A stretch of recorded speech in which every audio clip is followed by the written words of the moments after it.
আসসালামু আলাইকুম ভিউয়ার্স। আজকে আমরা কথা বলবো এমন একটি বিষয় নিয়ে যা আমাদের প্রতিদিনই স্পর্শ করে, তা হলো বাস্তবতা। আমরা ছোটবেলা থেকেই শুনে এসেছি, ভালো করে পড়ো, বড় হয়ে কিছু একটা হবে। কিন্তু বড় হয়ে দেখি শুধু পড়াশোনা করলেই সব হয় না। বাস্তবতা হলো ডিগ্রি থাকলেও চাকরি নেই, পরিশ্রম করলেও প্রাপ্য অনেক সময় মেলে না, সততা থাকলেও ঠকতে হয়।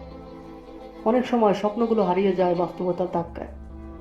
কিন্তু এই কঠিন বাস্তবতা আমাদের শেখায় কি আসল বন্ধু, কিভাবে কঠিন সময় পেরিয়ে যেতে হয়, আর কিভাবে নিজের জায়গায় দাঁড়াতে হয়।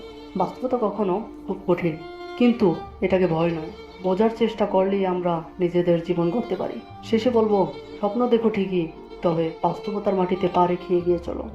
তো বন্ধুরা, এরকম আরো ভিডিও পেতে ফলো দিয়ে পাশে থাকুন, আর কমেন্টে আপনার মতামত জানাতে ভুলবেন না। আর পরবর্তীতে কোন বিষয় নিয়ে ভিডিও বানালে ভালো হয় অবশ্যই কমেন্ট বক্সে জানিয়ে যাবেন। ধন্যবাদ।